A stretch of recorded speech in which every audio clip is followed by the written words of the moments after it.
তোর সাহস কি করে হয় আমার ফ্রেন্ডকে ছোট লোক বলার? তোর সাহস কি করে হয় ওর গায়ে হাত তোলার? লিমন, চুপ, একদম চুপ। আর কখনো তুই আমার সাথে কথা বলবি না। তোকে আজ থেকে আমি ভালোবাসি না, শুধু ঘৃণা করি। ওই ছোট লোকটার জন্য তুই আমাকে মারলি? আরো মারবো, দেখি তুই কি করিস।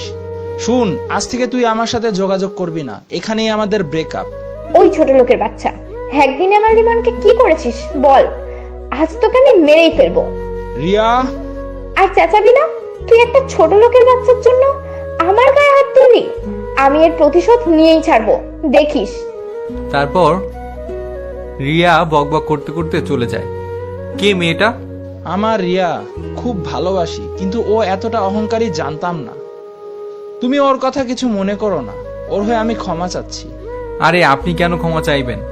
আমার কারণে আজ আপনি ওর গায়ে হাত তুললেন, এখানে তো আমারই ক্ষমা চাওয়া উচিত। না, তুমি না থাকলে আজ রিয়ার আসল পরিচয় জানতাম না। ওকে, চলো ক্লাসে যাই। স্যার ক্লাসে আসে। এই ছেলে, দাঁড়াও। স্যার বলেন। এগুলো কি পরে এসেছো? স্যার পোশাক। ছোট লোকের বাচ্চাদের এখানে ঢুকায় কে? আচ্ছা, তুমি ক্লাস থেকে বের হয়ে যাও। আচ্ছা। তারপর ক্লাস থেকে বের হয়ে একটা গাছের নিচে বসে আছি আর ভাবছি সবাই আমাকে নিয়ে ক্লাসে হাসাহাসি করছে, শুধু লিমন ছাড়া। সবাই যদি লিমনের মতো হতো তাহলে আজ আমি অবহেলিত হতাম না। আমি গরিব বলে আজ আমাকে বের করে দিল। সবাইকে আজ একটা ছেলের সাথে পরিচয় করিয়ে দিব। ছেলেটা সবার থেকে ভালো রেজাল্ট করেছে। স্যার, তার নাম কি? তার নাম শাহন।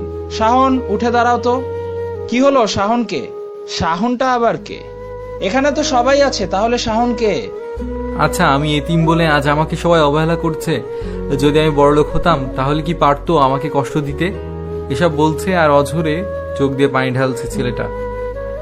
স্যার ক্লাস থেকে চলে গেলে আমি ক্লাসে ঢুকি। শাহন, কিছু মনে করিস না। সবাই অবাক হয়ে তাকিয়ে আছে সামনের দিকে। আচ্ছা, তুই বাড়িতে চলে যা, আমি দেখি কি করা যায়। এইভাবে দিন যায় আর প্রতিদিন সবাই ও স্যার নানাভাবে অপমান করে আর লিমন সান্ত্বনা দেয়। একদিন লিমন বলল, তুই আর পড়ালেখা করিস না? না, আমাকে পড়তে হবে, আর যত কষ্ট হোক আমার দাদার স্বপ্ন পূরণ করতে হবে। এইভাবে দিন যাচ্ছে আর অপমান শুনছি। আর রিয়াও প্রতিদিন ওকে জুতা দিয়ে বা চড় মারা এসব করতো। ঠিক আজও মারলো। এই শোন, বলুন। আমার জুতোগুলো মুছে দে।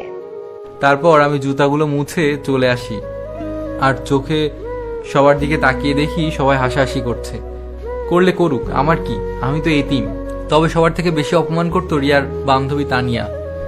বাড়ি এসে দাদার সাথে খাবার খেয়ে রিক্সা চালাতে বের হই। আই রিক্সা, দাঁড়া। বলেন। তুই? বাহ, চল। কোথায়? তোকে বলতে হবে নাকি? এরপর রিক্সায় উঠে অনেক ঘোরাঘুরি করে 100 টাকা হাতে দিয়ে চলে যায় আর আমি অঝরে কান্না করতে থাকি, কারণ সারাদিন রিক্সায় ঘুরে মাত্র 100 টাকা দিল। পরের দিন স্কুলে গেলে তানিয়া সবাইকে বলে আর স্যারকেও বলে আমি প্রতিদিন তানিয়া ও রিয়ার অপমান সহ্য করতে হয়। তবে তানিয়ার উপর কেন জানি দুর্বল আমি। ওকে প্রথম থেকে কেমন জানি ভালো লাগতো, কিন্তু ভয়ে বলিনি। তবে এইভাবে তানিয়া অনেক অত্যাচার করত। রিয়া একটু কম করত, কারণ লিমনের জন্য পারে না। আর তাদের লিডার হলো তানিয়া। হঠাৎ একদিন তানিয়া আমাকে ডাক দেয়। আমি গেলেই, তুই এত নির্লজ্জ কেন? তোদের মতো ছোট লোকদের এই কলেজে জায়গা দেয় কে? আমাকে সবসময় অপমান করেন কেন? হঠাৎ করে তানিয়ার গালে একটা মেয়ে এসে থাপ্পড় দিল। তোরা ছেলেটাকে এরকম প্রতিদিন অপমান করিস কেন? ওরা গরিব বলে কি ওরা মানুষ না? ওদের কি কষ্ট হয় না? তোদের বাপের টাকা আছে দেখে তোরা ছেলেটার সাথে এমন করিস, তাই না? একবার ভাবতো দেখি, যদি ছেলেটার জায়গায় তুই হতি তাহলে কি করতি? তানিয়া রেগে মেয়েটার দিকে তাকিয়ে থাকে। এরপর মেয়েটি শাওনকে তার সাথে নিয়ে যায় আর লিমন কিছুদিনের জন্য নানুর বাড়ি ঘুরতে যায়। প্রতিদিনের মতো ঘরে এসে না, এমনি। তারপর দাদার সাথে একসাথে খেয়ে রিক্সা নিয়ে বের হই। এতক্ষণ লাগে? চল। আজ কোথায় যাবি? 100 টাকা দিয়ে আমার হয় না। আচ্ছা, আজ থেকে 400 টাকা দিব। খুশি তো? তারপর থেকে এই অপমানও অনেক কিছু সহ্য করে মডেল টেস্ট পরীক্ষা দিলাম। পরীক্ষা সবার থেকে ভালো রেজাল্ট করেছি। তুমি এত ভালো রেজাল্ট করলে কিভাবে? স্যার, আমি তো প্রতিবার ভালো রেজাল্ট করি। তোমার নাম কি? শাওন। ওহ, তুই শাহন। যাই হোক, তুই নিশ্চয়ই কোনো চালাকি করেছিস, না হলে এত ভালো রেজাল্ট হতো না। স্যার, এইটা আমার দাদার স্বপ্ন, আর আমি আমার দাদার স্বপ্ন পূরণ করার জন্য ভালো করে পড়ালেখা করেছি। তুই সব বিষয়ে ফেল করছিস, আমি ভুলে নাম্বার দিয়ে ফেলছি। এটা বলে সব বিষয়ে ফেল করিয়ে দেয়। ক্লাস করে বাড়ি চলে আসি, এরপর খেয়ে দিয়ে রিক্সা নিয়ে বের হই। আর আজকে তানিয়াকে আমার মনের কথা বলতে চাই, আর তানিয়া আগের মতো আমাকে অপমান করে না। কিরে চল।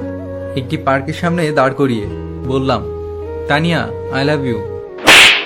ছোট লোকের বাচ্চা বড় লোকের মেয়ে দেখলেই ভালোবাসি, তাই না? এরপর আর কথা হয়নি। বাড়ি এসে যা দেখি তা দেখার জন্য মোটেও প্রস্তুত ছিলাম না।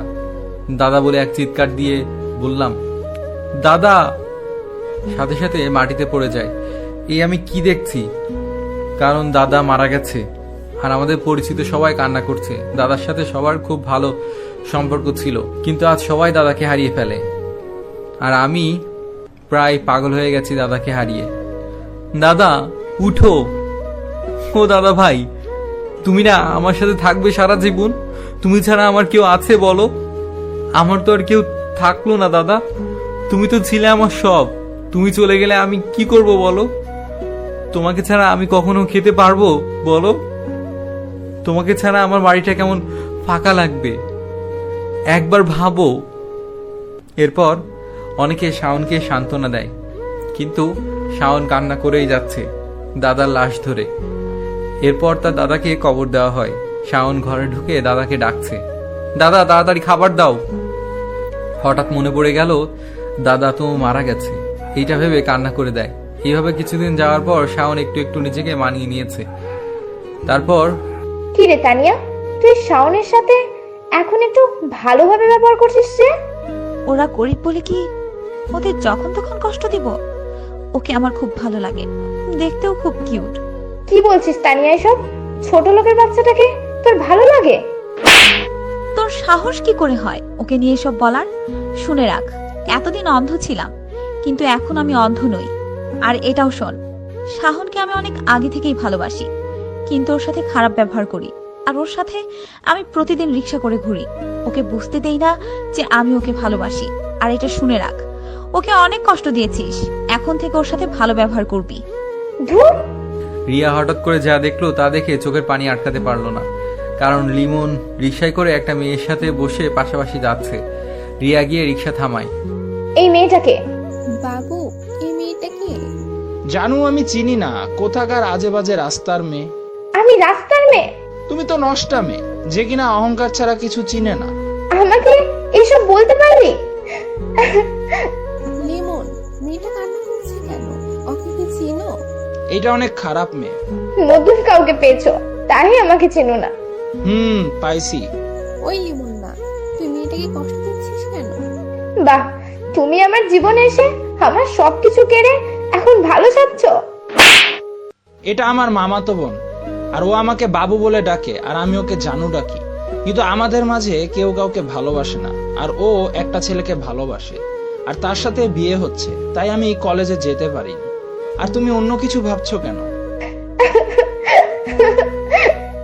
ওর কান্না দেখে নিজেকে সামলাতে না পেরে রিয়াকে জড়িয়ে ধরে কান্না করে দেয়। পাগলি, তোকে খুব ভালোবাসি রে। তোর অহংকারটার জন্য আমাকে হারাবি। তোকে ছাড়া আমি এক মুহূর্তও থাকতে পারি না রে। আমি আর কখনো অহংকার করব না, সবাইকে এক মনে করব। আমাকে ক্ষমা করে দাও। বিনা পয়সার সিনেমা আমি দেখতে চাই না। চলো সবাই মিলে ফুচকা খাই। চলো। তারপর তারা ফুচকা খেয়ে চলে যায়। আর শাওন কলেজে ঢোকার সাথে ওই দিনের মেয়েটি। কেমন আছেন? শাওনের কোনো শব্দ নেই। আচ্ছা চলুন। তারপর শাওন ও মেয়েটি কলেজে যায়, আর অপরদিকে তানিয়া রেগে তেলে বেগুনে আগুন। তারপর মেয়েটি শাওনকে চুপ থাকতে দেখে শাওনকে নিয়ে বের হয়। এইভাবে ঘুরছে, হঠাৎ তানিয়া এসে বলে, আয় শাহন, এদিকে আয়। সোজা হেঁটে চলে যাচ্ছে। তানিয়া রেগে গিয়ে শাওনের কলার চেপে ধরে। এই, তোকে ডাকছি যে শুনতে পাসনি? কলার থেকে হাতটা ছাড়িয়ে নিয়ে আবার হাঁটা শুরু করে দেয়। সরি, আর কখনো তোর সাথে খারাপ ব্যবহার করব না। হঠাৎ করে রিয়া এসে শাওনের হাত ধরে বলতে থাকে, শাওন, আমার ভুল হয়ে গেছে, আমাকে ক্ষমা করে দাও। আমরা আসলে বড় লোকরা কখনো গরিবের কষ্ট বুঝি না। তোমাকে অনেক কষ্ট দিছি, আমাকে ক্ষমা করে দাও। আরে আরে কান্না করছেন কেন? আমি কিছু মনে করিনি, ওসব কথা ভুলে যান। আমরা ফ্রেন্ড হতে পারি? হুম আমি হুম। তাহলে তো ভালো। নিহা, ওই দেখ তোর বয়ফ্রেন্ড আসছে। ওকে, তাহলে আমি যাব। এরপর তারা চলে যায়। এইভাবে কিছুদিন চলে যায়, তারা সবাই মিলে আড্ডা দেয়। লিমনও ছিল। এখন পুরো কলেজের সবাই আমার সাথে ভালো ব্যবহার করে, স্যারও করে। স্যার খারাপ ব্যবহার করলে স্যারকে তানিয়া অপমান করে, আর সেদিন থেকে সবাই তাদের ভুল বুঝতে পারে। কিছুদিন পর হঠাৎ একদিন শাওন কলেজে আসে নাই। তানিয়া ওকে অনেক খুঁজেছে, কোথাও পায়নি। পরের দিনও একই অবস্থা। তানিয়া এই 2 দিন শাওনকে না দেখতে পেয়ে অনেক খুঁজেছে, কিন্তু কোথাও পায়নি। সবাই ওকে খুঁজে, কিন্তু কেউ কোনো খোঁজ পায়নি। এরকম করে 1 মাস চলে গেল, শাওনের খোঁজ মিলে না। তানিয়া শাওনের বাড়িতে গিয়ে দেখে তালা। তানিয়া সবসময় কান্না করত, আর মা বাবা তাকে জিজ্ঞেস করলে কিছু বলে না। 6 মাস পর এই চলো সবাই ঘুরে আসি। চল। তারা হাঁটছে, এমন সময় আরে বিজয়, কেমন আছো? জানু ভালো, তুমি? চলো ঘুরে আসি। তারপর তারা ঘুরতে বের হয়। নৌকায় করে তারা নদীতে যাচ্ছে। বিজয়, কি হলো? আমাকে কখনো ছেড়ে যাবে না তো? কখনো না। তারা যাচ্ছে, হঠাৎ করে তানিয়া যা দেখলো তা দেখে তানিয়া অবাক হয়ে যায়, কারণ একটা ছেলে নদীতে নেমে একটা বাচ্চাকে বাঁচাচ্ছে। শাহন? শাহনকে? আমার শাহন। মানে কি বলছো তুমি এসব? কিছু না। তারা ওই পাশে গিয়ে দেখে ছেলেটা চেঁচামেচি করছে। ওই ছোট বাচ্চাটা কার? আর বাচ্চাটা ডুবে যাচ্ছে দেখে কেউ বাঁচাচ্ছেন না কেন? যাই হোক, ওকে হসপিটালে নিয়ে যান। তারপর বাচ্চাটির বাবা মা এসে হাসপাতালে নিয়ে যায়। আর ছেলেটি তানিয়াকে দেখে, তানিয়া এখানে আসলে যে হঠাৎ? তুই আমাকে ঠকাতে পারলি? এই মেয়েটাকে বিশ্বাস করো ফারিয়া, ও আমার বোন। আমাকে ঠকাতে পারলে? বিজয় হচ্ছে তানিয়ার খালাতো ভাই, আর তার সাথে তানিয়ার বিয়ে ঠিক হয়। তানিয়া অনেকদিন ধরে কান্না